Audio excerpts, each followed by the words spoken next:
Бұл бірінші маусымның 3 бөлігінің біріншісі. Біз анимені бастаймыз. Ол басты кейіпкер Джо Эпплдің қараңғы аудандарға келуінен басталады.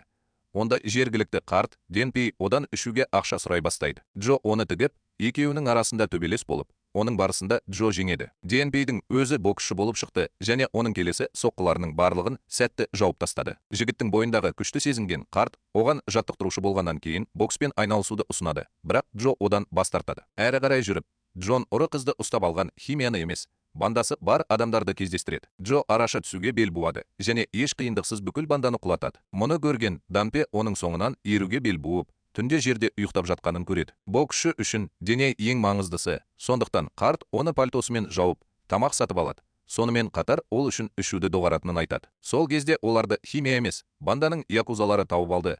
Бұл жолы одан да көп адам болды. Соған қарамастан Джо бірнеше адамды еш қиындықсыз жеңді. Алайда олардың бастығы байсалды болды және оның күшін көріп, жігіттеріне пышақтарын алуды бұйырды. Өйткені ол енді оны өлтірмекші болды. Бірақ Денпей оған араша түсіп, бұл жағдайда банда екеуін де өлтіруі керек екенін айтты. Сондықтан олардың бастығына тек қартты ұрып, соғу ғана қалды. Келесі күні Джоны камераға түсіреді. Өйткені оның кесірінен банданың 15 адамы ауруханаға түсті. Бірақ Денпей оның кепілгері болғандықтан Джо босатылды. Данпейге көмектесуге бел буған Джо якузаға келіп, олардан үлкен өтемақы талап етеді. Бірақ якузаның басшысы оның аз ғана бөлігін төлеуге дайын болды. Содан кейін Джо олардың бандасына кірген жағдайда. Әрине, Джо бас тартады. Содан кейін якуза оны қайтадан өлтірмек болды. Бірақ Джо алдын ала жергілікті балалардан көмек сұрады. Сондықтан оның белгісі бойынша балалар полиция шақырады. Оның жағдайын түсінген якуза Джоға 30 000 төледі. Бірақ Джо бәрібір полиция шақырды. Данпейге келгенде Джо оған 10 000 береді. Қалған 20-сы оның қызметтері үшін комиссия екенін, сондай-ақ, егер Данпей оны қудалай берсе, мұның соңы жақсылықпен аяқталмайтынын айтты. Соған қарамастан, Данпей өз орнында тұрды және Джоға якуза тағы да шабуыл жасағанда, Денпей соны қорғауға қайта оралды. Осыдан кейін Джо оның үйіне келіп, бокс оған қызық емес екенін, бірақ ақша үшін ойлануға дайын екенін айтты. Содан кейін темперамент оған өзінің өткені туралы айтып берді. Ол көзін жоғалтқанға дейін боксшы болған, бірақ содан кейін де бокспен айналыспай, жаттықтырушы болып жұмысын жалғастырды. Алайда, ол қатты жаттықтырған боксшы жекпе-жекке соңына дейін қызығушылық танытпады. Сондықтан басқа жаттықтырушыға кетті. Осыдан кейін Данпей де бокстан бас тартып, ішімдік ішіп, қараңғы жерде қалып қойды. Джо мен оның жекпе-жегінің арқасында ғана Данпей болашақ чемпионды жаттықтыруды армандады. Осы оқиғадан кейін Данпейдің үйіне якуза келді. Джо ақыры олардың барлығымен төбелесе алды. Нәтижесінде Джо жарақат алғанымен бүкіл банды жинай алды. Бірақ қазір ол Данпейдің қол астында жаттығуға келіседі. Келесі күні Денпей олардың әрқайсысына өз салмағын салып, қалай дұрыс соққы беру керектігін көрсетеді. Дегенмен Джо онсыз да алмұрт арқылы өте алды. Жаттығудан кейін Денпей Джоға жұмысқа тұрған жұмысқа барды және ол болмаған кезде Джо қатты жаттығуды жалғастыруын айтты. Бірақ Джо мұны істегісі келмеді. Денпей көндіргендей, оны күн сайын 3 фазалы тамақпен қамтамасыз етіп, оны жаттықтыру мүмкіндігі үшін 500 иен беру керек. Бірақ солай бола тұрса да, Джоне жаттығуға уақытын босқа өткізеді. Оның орнына ол балалармен бірге автомат ойнауға шығып, жеңіп алған жүлделерін адамдарға сата бастады. Келесі күні Денпей де Джоға ақша беріп, жұмысына кетті. Осы уақытта олардың қараңғы аудандарына өте бай бір қыз келеді. Оның есімі Йоко, ол қайырымдылықпен айналысады. Сонымен қатар кедейлерге сыйлықтар таратады. Джо оның мейірімділігін пайдаланып, жетім балалармен бірге тұра алатын үй салу үшін ақша сұрауды шешеді. Әрине, бұл алдау болды. Балалар жетім қалған жоқ. Джоның үйі де салынбайтын болды. Тек Йоко журналистерді шақырды, нәтижесінде олар өз тарихын газетке жариялап, Джоны батыр ретінде көрсетті. Денпей бұл оқиғаны газеттен көріп, оның үстіне олардың миллионнан астам жинап үлгергендерін білді. Кейінірек тілшілер Йокоға келіп, оған Джоның оқиғасы өтірік екенін айтты. Бірақ Джоне сонда тоқтап, 100 миллион ақша тапқысы келеді. Осы ақшаға ол қараңғы аудандардағы адамдардың өмірін жақсартқысы келеді. Мұнда ауруханалар, балабақшалар, ойын-сауық саябақтары мен зауыттар салу. Сондықтан жоспарын жүзеге асыру үшін ол барлық балаларды өзімен бірге ательеде костюмдер тігуге шақырды. Алайда, бұл ательеде олар Джодан кешірім сұрауды талап ететін Йокты кездестіреді. Бірақ ол оны тіпті полицияға хабарласа алмайтынын айтып, оны тігіп тастайды. Өйткені бұл жағдайда ол отбасының беделіне нұқсан келтіріп, өзін ақымақ етіп көрсетеді. Бірақ Йоко принципті болып шықты және Джоны қоқыс деп атай отырып, ол полиция бөліміне барды. Кешке полиция Данпейге келіп, Джоның қазір олардың учаскесінде екенін айтады. Данпе мен полиция қызметкерлері учаскеге жеткенде Джо қашып кеткен болып шықты. Күзетшілерді ұрып-соғу. Соған қарамастан ол жасырынған ғимарат тез табылды. Данпе бәрін жөндеп, Джоны берілуге көндіргісі келді. Сондықтан ол оған жалғыз барды. Бірақ Джони мұны істемек болды және олардың арасында төбелес басталды. Джо шынымен де мықты болып шықты және Данпейді баспалдақтан лақтырып үлгерді. Бірақ Данпейдің үлкен тәжірибесі болғаны сонша, ол оны ұрып-соғып, полицияға тапсырды. Біздің әлемде кімді сиқыршы деп атауға болатынын білесіз бе? Менің ойымша, бұл иллюстраторлар. Өйткені олар кітаптарда, ойындарда, жарнамаларда және т.б.ді тұтас қолмен салынған әлемдерді жасайды. Skillbox-тың тегін шағын курсында сіз өзіңізді иллюстратор ретінде сынап көресіз. Нөлден бастап Illustrator кейіпкерін саласыз және Behance-қа кейс жасайсыз. Сіз өзіңіздің стиліңізді қалай табуға және тұтынушыларды тартуға болатынын түсінесіз. Шығармашылық мамандыққа алғашқы қадамыңызды жасаңыз және шабыттандыратын сабақтан ақша таба бастаңыз. Курс иллюстрация мен дизайнды жаңадан бастағандар үшін қолайлы болады. Сіз Adobe бағдарламасымен танысасыз, Bluester кейіпкерін жасайсыз және осы жағдайды Behance-дағы портфолиоңызға қосасыз. Сіз бұл мамандықтың сізге сәйкес келетінін, қай бағытта дамығыңыз келетінін және клиенттерді қайдан табуға болатынын түсінесіз. Шағын курста практикаға баса назар аударылады. Сондықтан сіз әр бейнеден кейін практикалық жұмыс жасайсыз және әрине қорытынды вебинарға қатысасыз. Онда сіз спикермен бірге өз жұмысыңызды талдайсыз. Сыйлықтарсыз сіз міндетті түрде кетпейсіз, өйткені бірінші сабақты көргендердің барлығы бір жыл бойы ағылшын тілін үйренуге арналған платформаға қол жеткізе алады және курсты аяқтау үшін сізге шығармашылық адамдар үшін иллюстратор мамандығы туралы шабыттандыратын 3 кітап беріледі. Қиял мен эскизді дамыту, жеке мансаптық кеңес беру және сіздің күшті жақтарыңызды анықтау туралы. Сондай-ақ шеберлік боксы сізге ұнайтын мамандыққа тестілік қолжетімділікті ашады. Осылайша оның сізге қаншалықты сәйкес келетінін бағалай аласыз. Ал тегін курс бағдарламасы туралы толық ақпаратты білу және оқуды бастау үшін сипаттамадағы менің сілтемеме өтіңіз немесе экрандағы QR кодын сканерлеңіз. Skillbox сені күтіп тұр. Нәтижесінде Джоны сайтқа алып кетті. Бұл балаларға және арманын жоғалтқан Данпейдің өзіне қатты әсер етті. Балалар оған Джоны көруге көмектесуді шешті де, оны Йоктан сұрауға кетті. Ол көмектесуге келісіп, егер ол өкініп, қылмысын мойындаса, оған шартты түрде бас бостандығынан айырылуы мүмкін екенін айтты. Сондықтан ол онымен сөйлесу үшін учаскеге барды. Алайда Джони жанжалды жақсы жолмен шешкісі келді. Тіпті балалар оған бір тілім торт берсе де, ол Йоканың қолымен кірлегенін айтып, оны таптап кетті. Оның үстіне ол Данпей жіберген картаны жыртып тастады. Өйткені ол қазір қамауда отырған қарт адам кінәлі деп санайды. Бірақ зерігуден Джо картаны қайта жинады. Онда Данпейін шабуылды қашықтан үйретуді жалғастыра отырып, оны қалай дұрыс бастау және блоктау керектігі туралы жазды. Бірақ Джони оның сөзіне байыпты қарады. Өйткені ол оның соққыларына теория қажет емес деп санайды. Біраз уақыттан кейін, зерігуден Джо әлі де осы әдістерді қолданып көруді шешті және оның әлдеқайда жылдам соққанын байқады. Осыдан кейін оның мінез-құлық ерекшеліктерін анықтау үшін оны психологқа апарды. Джо тест тапсыруы керек. Оның нәтижелері бойынша оған тиісті жаза тағайындалады. Оның ерсі қылықтары мен жауаптарына байланысты оны тергеу изоляторына жіберу туралы шешім қабылданды. Ол сотқа дейін сонда қалады. Осыған қарамастан Данпей ренжіген жоқ және келесі ашық хатты жазды. Ол Джоны учаскеден изоляторға апарған кезде жеке өзі жеткізгісі келді. Алайда Джо хатты жыртып тастады. Оның дәл қазір бұл қызметте болуына Данпей ғана кінәлі екенін айтты. Тергеу изоляторында полиция қызметкері 2 аптадан кейін Джоны соттайтынын айтады. Сондықтан оған не істегені туралы ойлануға кеңес береді. Камераға кіріп, Джониге қауіп төніп тұрғанын сезіп, тұтқындарынан кешкі астың қайда екенін сұрай бастайды. Және мұндай арсыздыққа жауап ретінде олар оған арқасынан шабуыл жасайды. Тұтқындар оның аузына лас шүберек салып, аяқ-қолын соза бастады. Содан кейін олар кезек-кезек оған төсектен батут сияқты секірді. Нәтижесінде Джони есінен танып қалды. Кейінірек камераға тамаға келінді. Бірақ оны Джодан алып кетті. Олар бірінші кешкі асты бастыққа, атап айтқанда, Нишаға беру керек деп айтты. Джо мұны ашуландырды және бірінші болып осы камерадағы барлық адамдарды, соның ішінде бірінші ашық хаттағы қабылдауды қолданып көрген Нишаны еш қиындықсыз жеңе алды. Бірақ күзетшілер мұндай әрекетті бағаламай, Джо карцерді түрмеге жапты. Сонымен қатар олар балаларға барудан бас тартты, өйткені олар оның қауіпті екенін айтты. Осы уақытта Данпей Джоның бұл әрекетіне қатты ренжіп, сол себепті қайтадан іше бастады. Бірақ балалардың айтуынша, төбелес кезінде Джо ертеңгі күн үшін бірінші нөмірді қайталаған деген қауесет бар. Бұл Данпейдің бірінші ашық хатта жазған сөздері.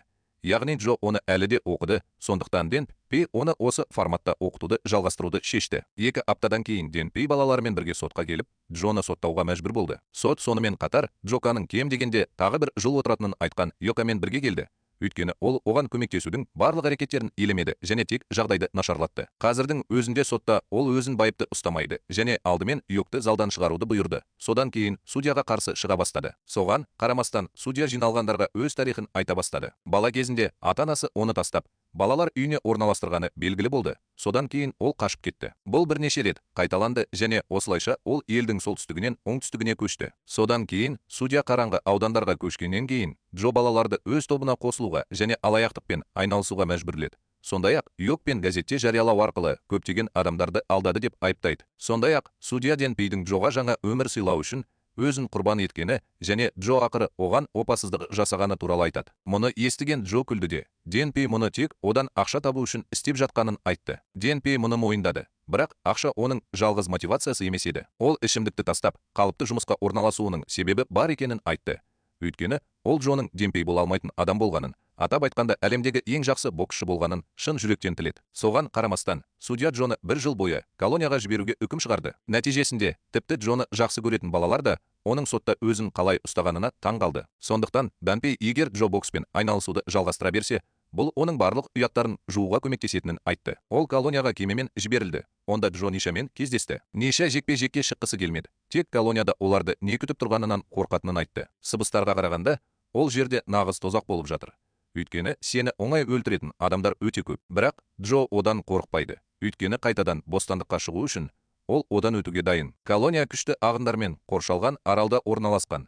Ал жағалаулардың орнына жартастар бар. Сондықтан бұл аралдан қашу мүмкін емес. Колонияда Ниша мен Джо бір камераға қамалады. Ал түрме бастығы бұл жерде төбелесуге тыйым салынғанын, сондықтан оларға қауіп төнбейтінін айтады. Олар камераға кіргенде тұтқындардың бәрі ұйықтап жатқан. Ал бос орын тек дәретхананың жанында болатын. Бұл ең сорақысы. Джо мен Ниша төсекке жатқанда, қалғандары жай ғана кейіп танытып, енді жаңадан келгендерден жауап ала бастағаны белгілі болды. Ниша бірден жанжалсыз өз мерзімін өтегісі келетінін айтты. Ал Джо әдеттегідей өзі туралы және мұнда қалай келгені туралы айта бастады. Тұтқындар бұл қарым-қатынасты ұнатпады. Сондықтан олар екеуін де ұрып тастады. Алайда, таң атқанда, тұтқындар Джоның камераның ең жақсы жерінде бірнеше фут ұйықтап жатқанын көрді. Ал бұл фотондар қазір дәретханада. Осы жағдайға байланысты Джоға барлық фотондарды ретке келтіруді бұйырады. Өйткені бұл барлық жаңадан келгендердің жұмысы. Алайда ол қызметші емес екенін айтып, бас тартады. Біраз уақыттан кейін олардың барлығын фермаға жұмысқа жібереді. Онда Ниша Джоға кеше түрмеде отырғандардың оны өлтіру туралы айтқанын айтып, оны фермада қалай жасау керектігін ойластырады. Мұны естіген Джо қашу керек деп шешті, бірақ ферма қоршаумен және тікенек сыммен қоршалған. Осы уақытта Денпей Йокоға Джоның жағдайын сұрау үшін келді. Ол көп жұмыс істеп, қашуға тырыспайтыны белгілі болды. Ол сондай-ақ, егер ол шынымен боксшы болғысы келсе, ол қашуға тырыспайды деп сенеді. Тұтқындар Джойды тезек алуға мәжбүр болған жануарларға апарады. Бірақ сол кезде Рикиши оларға келіп, Джоға картаны жеткізеді. Ол өзін Йоктан табады. Сондықтан Джо оны жыртып, әрі қарай жүреді. Тұтқындар жаңадан келген шошқаларды әкеліп, лақтырып жібереді. Олар шелектерді қолдарымен көңмен толтыру керек екенін айтады. Джо оларды ұрып соғатын болды. Бірақ Ниша оны көндірді. Содан кейін ол көпшіліктің назарын аударады. Одан аулақ болу әлдеқайда қиын болады. Екеуі де көң жинауға мәжбүр болды. Бірақ бұл түрмедегілерге де жеткіліксіз болып көрінді және жаңадан келгендерді таптау үшін шошқаларды айырмен ұра бастады. Осы кезде сіз шошқаларды қашу үшін пайдалана аласыз. Өйткені олардың барлығын ашуландырсаңыз, олар қақпаны бұза алады. Олар дәл осылай жасайды. Бірақ олардың қашып кетуіне Рикиши кедергі келтірді. Ол Джо мінген шошқаны нокаутқа түсіріп, бұл жерден қашып, құтылу оңай емес екенін айтты. Осыған байланысты Джо Рикишиге шабуыл жасап, оның басынан бірнеше рет ұрады. Бірақ бұл ештеңеге әкелмейді. Содан кейін Рикишидің өзі Джоға шабуыл жасап, оны нокаутқа түсіреді. Палатада оянғаннан кейін Рикиши Джоға келеді. Ол бұрын кәсіпқой боксшы болған және Джоның Денпей үйреткен бір ғана амалын білетініне ұялған екен. Бұл әдіс Рикишиге өзінің бокс мансабындағы естеліктерін қайтарды. Өйткені ол кәсіби түрде орындалды. Алайда Джо барлық жағынан өте әлсіз болды. Сондықтан Рикиши оны әуесқой деп атайды және оны тағы бір рет ұрмақ болды. Бірақ соңғы сәтте ол тоқтап қалды. Сондықтан Рикиши оны тексеріп, Джоның жеңілгенін толық мойындағанын түсінді. Палатада Джодан басқа ешкім қалмаған соң, ол оны пайдаланып қашып кетті. Сыныптастары Джонидің қашып кететініне сенімді болды. Өйткені ол шайқаста жеңіліске ұшырап, өмір сүре алмайды. Және бәрі осылай болды. Жағада отырып, пошташы оған жақындап, Джодан Денпейға жауап беруін сұраған балалардың хаттарын тапсырады. Олармен бірге ол Денпейден жаңа хат алады және оның барлық қабылдаулары орташа екенін түсінеді. Денпей үйреткен нәрсе дәл қазіргі уақыт туралы болды. Осыдан кейін Джо колонияға оралуды шешеді. Кейінірек балалар Денпейға Джодан хат әкеледі. Онда ол Денпейден оған жаңа әдістер жіберуін сұрайды. Өйткені ол күресуге және жеңуге міндетті адам пайда болды. Қашып кетуіне байланысты Джо жазалау камерасына ауыстырылды. онда ол Данпейдің хаттары бойынша жаттығуды бастады. Осы уақытта Данпейдің өзі балалармен бірге Джо аралына барды. Бірақ күзетшілер оларды кіргізгісі келмеді. Өйткені тек туыстар ғана кіре алады. Бірақ олар әлі де осында концерт өткізбекші болған Йоконың арқасында ішке кірді. Ол топтың бір бөлігі ретінде олардың осында болуға құқығы болу үшін оларды өз қойылымының бір бөлігіне айналдырды. Алайда Джо оларды таныған соң Йоконы екіжүзділікпен айыптады. Өйткені түрмедегі бұл театр ешкімге қызық емес. Бұл сөздерді естіген Рикиши Джоның үстінен жүгіріп өтті. Содан кейін Данпей бұл түрмедегі Джоға лайықты жекпе-жек өткізе алатын жалғыз адам екенін түсінді. Рикиши Джоның кешірім сұрауы керек екенін және осыған байланысты төбелес бастала жаздағанын айтады. Бірақ неше балаларды қорқытпау үшін Джоны жекпе-жектен тайдыра алды. Қақтығыс шешілгенін түсінген соң спектакль жалғасуда. Алайда Джо Рикишаның Йоктың өнерін қатты ұнататынын, сондықтан концертті жарықты өшіріп тастайтынын байқады. Әдеттегідей, ол өзінің рөлін нашар орындайтынын айтып, Йокқа ренжіді. Осыдан кейін ол кетіп қалды. Бірақ оның артынан Рикиши де шықты. Олардың арасында төбелес басталып, Йока олардан тоқтауын өтінді. Рикиши оған алаңдап кетті, ал Джо оны пайдаланып, оны ұра бастады. Бұл үшін Йоги оны қорқақ деп атады. Өйткені ол жау бұрылып кеткенде шабуылдады. Содан кейін күзетшілер оны ұстап алды. Ол Джодан нені ұнатпайтынын айтуды өтінді. Джоның айтуынша, сотта оған үкім шығарылған кезде, ол оған менсінбей қараған. Жауап ретінде ол үшін көп нәрсе істегенін айтты. Өйткені Нейтан Пе мен балалардың арқасында олар осында жетіп, оны өзі түрмеден шығарып алды. Алайда бұл Джоның ол туралы пікірін мүлде өзгертпеді, және ол оның барлық игі істерін өзі көрсету және блуф деп атады. Осы сөздері үшін барлық тұтқындар оны дереу кесіп тастағысы келді. Бірақ осы кезде Рикиши есін жиып, оған өзі сабақ беруді шешті. Йока мен күзетшілер төбелесті қайтадан тоқтатады. Өйткені бұл оның салдарын тудырады. Дегенмен, Данпей жекпе-жекті бокс ережелері бойынша өткізуді ұсынады.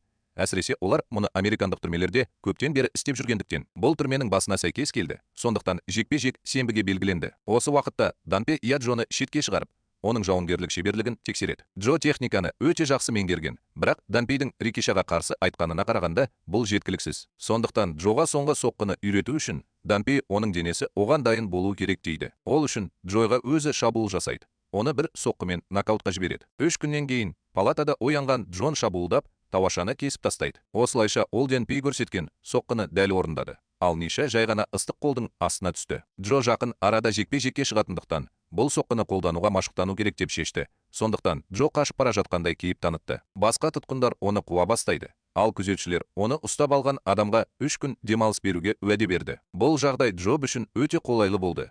Өйткені оған шабуыл жаттығу үшін қажет болды. Және осылайша ол тұтқындардың көпшілігін өлтірді. Рики араласпады. Ол кезде алдағы жекпе-жектің мәні жоғалады деп айтты. Алайда жаңа соққы оны ескертті. Дон Ешелдің шабуылда қандай позицияда тұрғанын есіне түсіріп, ол бұл қабылдаудың не екенін түсінді. Одан асып түсуге бел буған Рикишин жаттығуын бастап, жаңа соққысымен 2 бұқаны жерге қойды. Осыдан кейін Рикиши мұндай ауыр соққымен Джоны өлтіре алатынын және бокс ережелері бойынша бұл үшін оған ештеңе болмайтынын айтты. Жекпе-жек күні келді. Ал Джоның көңіл күйі болмағаны анық. Өйткені ол өзінің жеңісіне күмәндана бастады. Оның көңілін көтеру үшін Данпей оған бокс қолғаптарын береді. Оны өзі бірнеше рет киген. Ақыры жекпе-жек басталып, Джо Ниш үшін алаңдай отырып, Данпейге Рикиштің оның қабылдауын шешкенін айтады. Мұны естіген Данпей судьядан жаңа ережені сақтауды сұрайды. Осылайша олар 3-9-ға дейін емес, біреу бас тартқанға дейін күреседі. Судья ережені қабылдады. Бірақ Данпейдің айтуынша Джо әлі де соққыны меңгере алмады. Өйткені ол бірнеше рет нокдаун алу керек. Дәл солай болды, және Рикиши Джоны бірден азғындатты. 1-2 рет бетінен ұрғаннан кейін Джо бұл жекпе-жектің мәні неде екенін түсінді. Сондықтан ол мүмкіндігінше ұзақ тұруды шешті. Өйткені осылайша ғана оның жаттығулары мағыналы бола бастайды. Рикиши ең басында Джоға 1 минутта нокаут жіберуге уәде берді. Бірақ нәтижесінде Джо шыдай алды. Жауап ретінде Джо Рикишиге көп соққы бере алды. Бірақ ол тез қалпына келіп, қарсы шабуыл жасай бастады. Бақытымызға орай, Джо үшін бірінші раунд Рикиши оған қатты соққы бермей тұрып аяқталды. Үзіліс кезінде Данпей жеңіске жету жолы жеңіліс арқылы өтетінін және Джо дәл қазір жеңіліп қалса, бәрі жақсы екенін айтады. Екінші раундта Джо бұдан былай лайықты қарсылық көрсете алмады және жеңіліспен тепе-теңдікте болды. Бірақ соңғы сәтте күшті соққылармен алмасудың салдарынан олар бір-бірін нокаутқа жіберді. Тұтқындар мұндай нәтижеге сенбеді. Сондықтан Данпей бәрін реттеді деп ойлай бастады. Осыған байланысты Данпей бір мексикалықтың ең күшті 2 жапонды жеңгені туралы әңгіме айтты. Мәселе мынада, ол өз соққысын күшейту үшін арқандарды қолданды және осылайша қарсыластарын нокаутқа жіберді. Оның үстіне мұндай соққының қатты болғаны сонша, ол оларды комаға жіберді. Бұл әдіс кросс-кантр соққы деп аталады.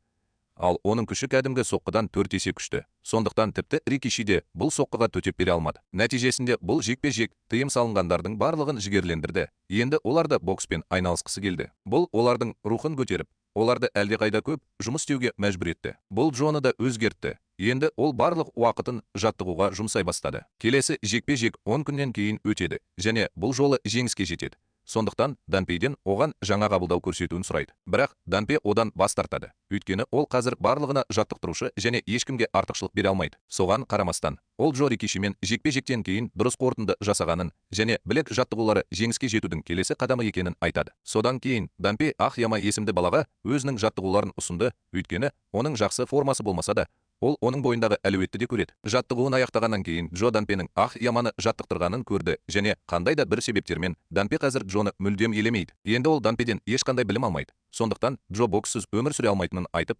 барлық жамандықтары үшін одан кешірім сұрауға шешім қабылдады. Бірақ Данпейдің айтуынша, ол басынан жоғары секірмейді. Сондықтан Джониден кедергі жасауды сұрайды. Келесі күні төбелес болды. Оның барысында Яма Нуматаны ұрып тастады. Бірақ оның өзі оның қалай болғанын түсінбеді. Ал Яма блоктан шыққан 5 адамнан тұратын командада болуы керек еді.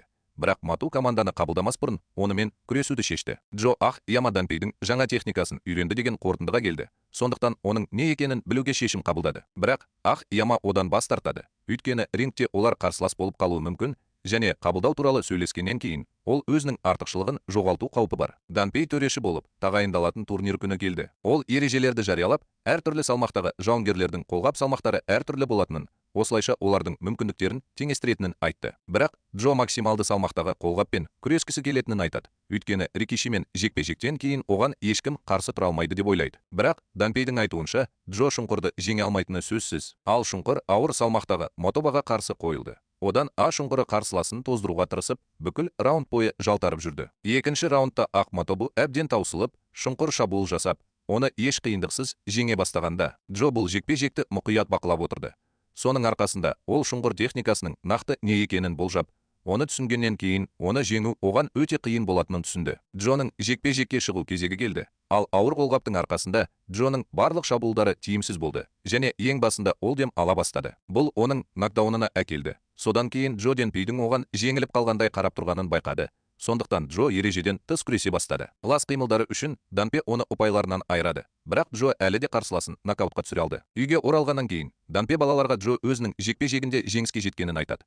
Бірақ ол мұны лас түрде жасады және мұндай стильмен ол А-ны жеңе алмайды. Шұңқыр, сондай ақ балалар оның неліктен Шұңқырды таңдап, Джоны тастап кеткенін сұрайды. Бірақ Данпей оларға бұл туралы жауап бермеді. Бұл арада Джоның өзі бұл үшін одан кек алуды ұйғарды және турнирде ол А-ны өлтірмекші болды. Олардың жекпе-жегінің күні келді және раундтың басында А-ның Шұңқыры бірден Джониге соғылып, соққы беруге мүмкіндік берді. Миша Джозенің тіпті бокстың негіздері бар екенін байқады. Сондықтан оған дайындалуын айтты. Бірақ тіпті негіздерін есіне алып, Яма жай ғана жалтаруды жалғастырды және қарсы шабуылдың көмегімен Джоны қайтадан жерге қойды. Соңғы секундта тұрып, Джо қорғаныс позициясын ұстанды. Ол қарсыласын қатты бағаламағанын және өзін қалай қорғауды ұмытып кеткендіктен жеңіліп қала жаздағанын түсінді. Көрермендер оны осындай ұстаным үшін айыптады. Бірақ бұл шешім ең тиімді болып шықты. Өйткені Яма оған қалай жақындау керектігін білмеді. Енді Джо оның шабуылдарынан бас тарта бастады. Соның арқасында Джо бұл шайқастан жеңіске жетті. Кешке Данпей әңгімеге шақырды. Ал мен Джо. Ол олардан кешірім сұрады. Өйткені ол Шұңқырды пайдаланып, оны күшейту үшін Джоға бұрылды. Оның айтуынша, күрескер қаншалықты күшті болса да, жаттықтырушысыз ол өзін қорғауды үйренбейді. Өйткені Джо сияқты адамдар қорғаныс туралы ойланбастан алға ұмтылады. Сондықтан ол өзінің шәкірті ретінде Шұңқырды таңдады. Өйткені оның дене бітімі мен мінезіне байланысты оны қорғанысқа үйрету оңайырақ болды. Оның жоспары Джо Шұңқырға қарсы қорғаныстың тиімділігін көріп, оның қаншалықты маңызды екенін түсіну болды. Бірақ ол Джо өзінің жекпе-жек стилін тез өзгертеді деп ешқашан ойлаған емес. Мұны естіген Джо Ямадан кешірім сұрады және Данпейге алғысын білдірді. Өйткені оның көмегімен ол күшейе түсті. Яғни Джо енді Рикишиді жеңуге бір қадам жақындады. Енді не болатынын келесі бөлімде білетін боламыз. Ол туралы видео ертең шығады. Менің телеграммама жазылуды ұмытпаңыз. Мен сізді келесі видеода көремін.